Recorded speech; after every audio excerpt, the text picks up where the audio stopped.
Now in today's video I'm going to be going in depth on Cuphead as a game and not as a fandom. But if you'd like to see my opinions on fandoms and whatnot, I have a video uploaded on my channel about that. Go check it out. It's called like fandoms, I don't know. I'll have timestamps up on the screen right now on which parts I'll be talking about different types of stuff like the art and then the overall playthrough. I will have timestamps on the screen right now showing you when I'm going to be discussing different things. So if there's a certain topic about the video that you'd like me to talk about, go ahead and click that now. And without further ado, thank you everyone for watching the video. Hope you enjoy. Sit back, relax, and enjoy the video. It's amazing. It's truly an amazing game. You'll most likely come for the art style and stay for the substance. You can clearly tell that the devs put so much effort into this game. Huge props to Chad and Jared Moldenhauer. I'd just like to say thanks for making such an enjoyable and amazing game. Now back on topic. When the first two teaser trailers were released for Cuphead, everyone was so excited to see this game in 2015. Unfortunately, the game was delayed to 2016 and then to 2017. But in my opinion, I'm super happy they waited to publish it because they put so much time and effort into this game and it's truly amazing. But the official trailer was released at E3 in 2015 was the absolute essence that we all grabbed onto. It was also during this time that both the brothers remortgaged their houses just so they could fully dive into the game. If that's not full-on commitment, I don't know what is. A lot of people who saw the game originally in 2015 gave it a lot of hate because it just looked like a boss rush mode. But during that time, the devs had not branched out yet, and that's exactly what it was. It was just a boss rush mode. And then they threw something new on the table, expanding and creating something called a run and gun section. And some of these run and guns are actually some of my favorite parts of the game. The run and guns are a little bit of a refreshment after grinding to beat that boss, as they're a little bit simpler and have weaker and smaller foes. But outside of fighting, this game is truly amazing outside of those things. From world exploration to the absolute art and detail thrown into some of these characters. I've never loved an art style for a game so much more.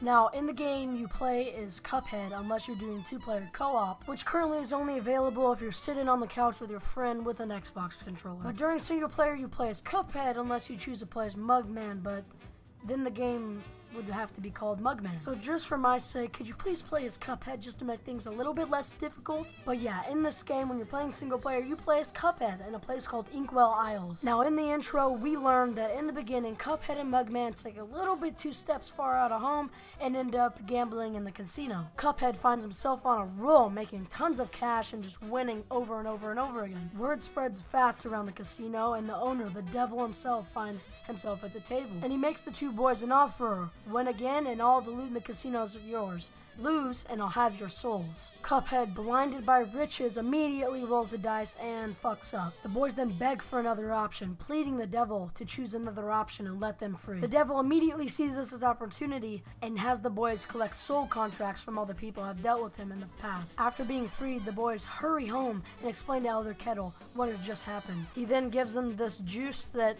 makes them be able to shoot out of their fingertips. Makes sense, right? Now, Inkwell Isle is actually 4 different locations, but they're numbered, so I guess they're different. The first isle being forest themes, filled with bugs and carrots and onions that cry. Island 2 being more carnival themed, filled with clowns and genies and dragons. You get the point. Now, with Island 3, it's kind of 2 separate things, being a city and a beach area with pirates and Medusa. And entering and exiting all of these islands, you use the Die House owned by King Dice. May I add that the music in these places are my favorite in the game. I'm Mr. King Dice. I'm the gamest in the land. The final island, island number 4, is my favorite by far, containing my favorite boss, King Dice, and the devil himself. Before you get to fight the devil himself, you battle King Dice and all of his mini-bosses, I'll call them. But after all that hassle, you get to fight the big man himself. This battle has a lot of things on screen, but overall, if you slow it down and take your time, it's a very underwhelming boss fight. And now, with somewhat of a storyline explained to you guys, we're gonna get into the difficulty. I want you to know before you purchase this game, if you're not much of a hard game player, this is not for you. Because from the famous words of Pyrocynical, Cuphead will kick your ass.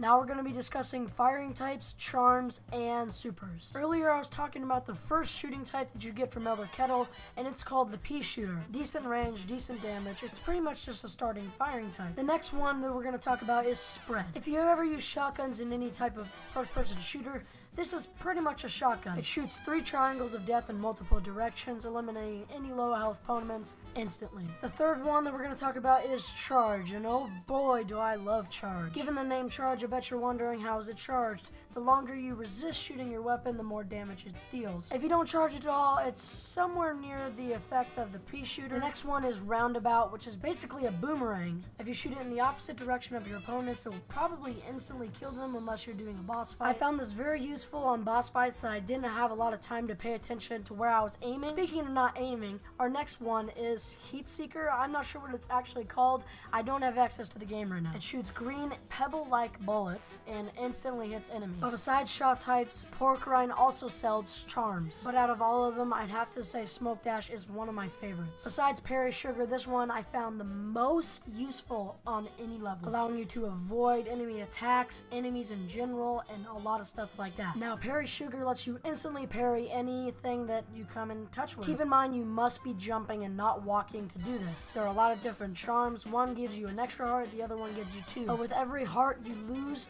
5% damage, which can be very crucial on bosses you're having a difficult time with. Now, the other 2 I have not experienced yet, so I can't give them my full hand on them, but they seem pretty useless in my opinion. Now, supers. Now, during the game, you can get 3 different supers. The first one you unlock is pretty simple. You basically shoot a beam of damage in one direction. The second one you can receive basically gives you invincibility for 5 seconds. May add, out of all 3 of them, this is definitely my favorite. And number 3, Cuphead releases a giant ghost which spins around and does crucial damage.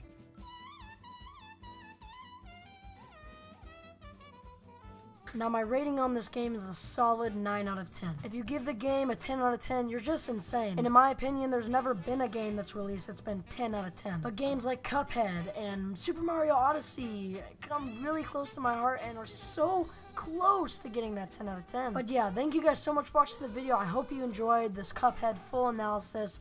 I'm going to be making this a series, so if you do enjoy, like and subscribe, I guess. See you guys later. Love you guys. Peace out.